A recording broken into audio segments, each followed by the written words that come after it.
all you guys out there in YouTube land. Yes, it's me, DR. And when people think about running and their running journey, the topic of running gear always comes up. It's the one thing that you can't avoid. And I know I've covered this topic before, but I want to cover it in a bit more detail. I was going to cover this in one video, but when I looked at the topic, I realized I wanted to cover it in a little bit more depth, and I didn't want to do this in a 30-minute video. I want to still keep them relatively short. So this part is going to cover running shoes, and I'll cover other running gear in later videos. Let me start by saying people will like what they like, and this video is not meant to change that. I'm making this video because I wanted to help people with that decision making process. I get asked all the time, what type of running shoes should I get? What are the best running shoes for me? And I just want to help people make a choice that's better for them in the long run by highlighting some of the things that I would like them to be aware of. And end of the day, people will still make the choices they make, but I just hope they'll watch this video, and by watching this video they might make better choices for them. Running shoes are not getting any cheaper, so it's really important to make the best choice for yourself when you're getting those running shoes. So why is that? Well, in my opinion, running shoes are probably the most important thing in a runner's journey. And there are so many options when it comes to running shoes that picking the right running shoes for you could be a bit of a minefield. It's like, what one do I pick? Every brand's got about 14 different models. So how do you go about picking the right shoe for you? What do you need to think about? And whenever we talk about running shoes, the topic of running patterns and running gait analysis always comes up. So I'll broach on these just a smidge. So let's talk about running patterns. There are 3 running patterns that people normally talk about: neutral, supination, and pronation. So when we run, we naturally run and land on the outside of our foot and lightly roll inside. It's a light rolling in pattern and push off that big toe. So we land, we roll, we push off. That is a neutral running pattern. And what this helps us do is it helps us really distribute that landing force. So that landing force that's coming down is distributed and held by the whole of the foot. Helps spread it across the base of the foot, and means that we're not really focusing and targeting. All that force is not being focused in one area.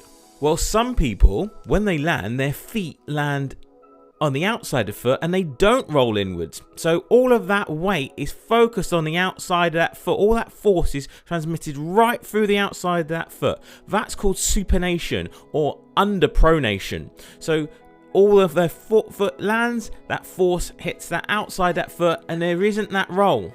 Pronation is when people land and they actually land on the inside of their foot.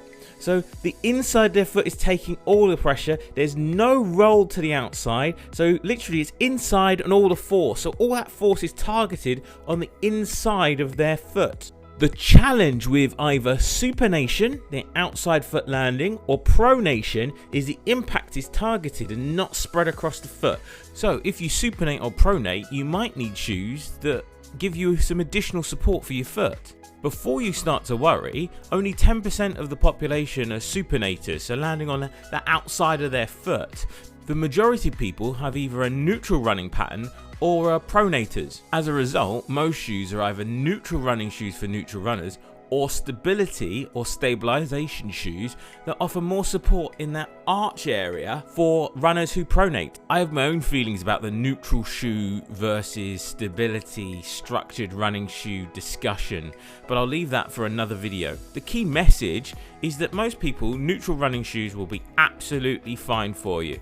But if you're in doubt, that's where a gait analysis comes in, where you go to a running shoe shop, they analyze your running movement, your running patterns, and they can identify if you are a neutral runner, you're a supinator or a pronator, and then offer you some guidance in terms of what running shoe would be good for you. That's basically what a gait analysis does. So what else is there to consider? So for me, the weight of the shoe is really quite important. Some people think it doesn't matter. For me, it does. Weight aligns to comfort. The heavier a shoe feels, the more likely that it's going to feel really cumbersome to run in that shoe after you get going. And one of the things that is really consistent across the piece with running shoes is the more expensive the running shoe is, the lighter it tends to be. Now, there are always some outliers in all of this information and guidance. There's always shoes that break the norm, but that tends to be the case. The lighter the shoe is, the more expensive it's going to be. And that's partly because lighter materials cost more, so it's a part of commerce, but also there's a marketing thing that goes along in there. So the lighter the shoe, the more you can market it, the more you can charge for it. And that brings me on to the elephant in the room: cost. Loads of people out there think that the more expensive the shoe is, the better the shoe is. And cost does matter, but not the way most people think. Firstly, the most expensive shoe in any kind of brand range is going to be a racing shoe. That means it's designed to get the most out of every mile. It's designed to really help you push that pace. It's not going to be designed for comfort, and it's definitely not going to be designed for you and your mate to have a nice, lovely, chatty little 5k around the park just to get those daily miles in. So as a rule of thumb, you do not need to go out and get the most expensive shoe in any brand range. It will not do what you think it will do for you, but you do need to think about investing in a good, decent pair of running shoes. You'll be putting a lot of force through your feet.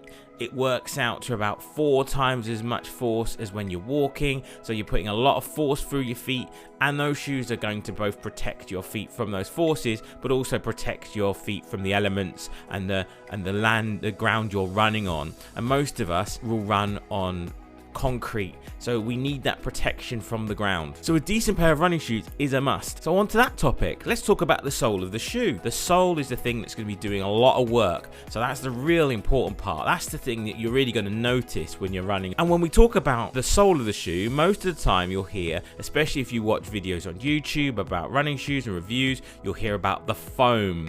And the foam is the thing that is protecting your feet. And when we think about foam of shoe, we're thinking about this stuff. This is where you'll hear about things like EVA as a foam type. They're just types of foam. The foam is what makes the shoe feel cushioned or bouncy, or all these types of things you hear when you hear about a shoe, how it feels. The trade-off tends to be the more cushioned the shoe, the less bouncy it feels. So the more it feels like memory foam, for example, the less kind of you hear things like it's responsive. That tends to be the case, and that's because foams can be modeled and made in various different ways, and there are trade-offs between the two. If the shoe is cushioning your foot, it can't necessarily be firm enough to respond appropriately and return that energy back to you. So when it's cushioned, it's absorbing the forces. When it's more responsive, what it's doing is it's pushing back, and you feel that energy return back in your feet. So there's always a trade-off with foam, but something that's consistent with foams is foams are not very durable. So the more foam you have around that shoe, it tends to be that is a trade-off with durability. Or they'll strip off some foam to make it lighter, because foam still has weight, and therefore that then strips off the durability. So to make your shoe more durable, what companies do is they add rubber. Now, rubber is a lot heavier than foam, so it adds to weight. It's a lot more durable than foam, so it means that your shoe's going to last, but it's not as bouncy as foam. So the more rubber you have, the more weight you have on the shoe, and the less bounce you'll have in that shoe as well. So if you see a sole and it has a lot of rubber on the outside, that tends to be it's going to be heavier, but it's going to last a bit longer. Then when I look at a shoe, I think about the upper of the shoe. That's really the aesthetics. So when you're looking at the shoe, something to be aware of is there's loads of different materials that go into the upper of a shoe and how it looks. But most people think if it looks like a running shoe, it has to be a running shoe. And that's where companies get you. They know that when you look at a running shoe, you tend to think they tend to look the same. They look very similar in terms of stylings, colors, etc, etc. But there's also been this move towards active wearing fashion gear, so to make normal standard shoes to trainers more active looking. There's people that go out, obviously they go out in leggings and they go to the supermarket wearing activewear. And there's also been this move with trainers. So you just got to be really aware that don't just look at aesthetics. Don't just look at the upper and think that looks like a running shoe. It must be. There's been a real recent move towards activating or making normal fashion wear look like active gear. It's really important that you don't fall for that. Look at the shoe, look more about the foam of the shoe. That's where you'll see if it's really about a running shoe rather than just picking something that looks like a running shoe but is actually more of a fashion shoe and won't give you the support you need when you're running. And I've alluded to this throughout all of the things that I've talked about, but there is the purpose of the shoe. So not all shoes are created equally, and this is where sometimes when people get too focused on the brand of the shoe and not the purpose of the shoe, they get themselves all in a tiz and they tend to pick the wrong type of shoe for them. And what I mean by that is some people go, I'm a New Balance, I always run in New Balance, or I always run in Nike, or I always run in Asics, or I always run in On, or I always run in Saucony, or I always run in whatever other brand that's out there. There's so many running shoe brands out there, and they say I always run in Asics, and they forget that actually running shoe brands are like car manufacturers. And what I mean by that is, if you think Ford, you don't say I always drive a Ford, because there's so many different types of models of Ford car. They make fast sporty cars, they make people carriers, they make small cars, they make vans, they make 4x4s. So there's all these different types of model within the brand of Ford, and the same goes for shoe brands. So even when I think of Nike, you've got the React foam brands, you've got the Infinity Reacts, you've got the Pegasus brand, which is their daily trainer workhorse. You've got the Next Percents, which are their racing shoes. The same with Saucony. You've got Kinvara. You've got all these different shoes. You've got the Endorphin line. There's all these different models of shoe within the shoe brand. Yes, it's great to be familiar with a brand, and I know sometimes we like to use the brand as a catch-all for that type of shoe, but there are so many different types of shoe within each brand. It's really important that when you're looking at the shoe, that particular shoe, you understand the purpose that shoe was made for. Most of us are looking for daily trainers. That's the shoe you can put on, you can go for a run.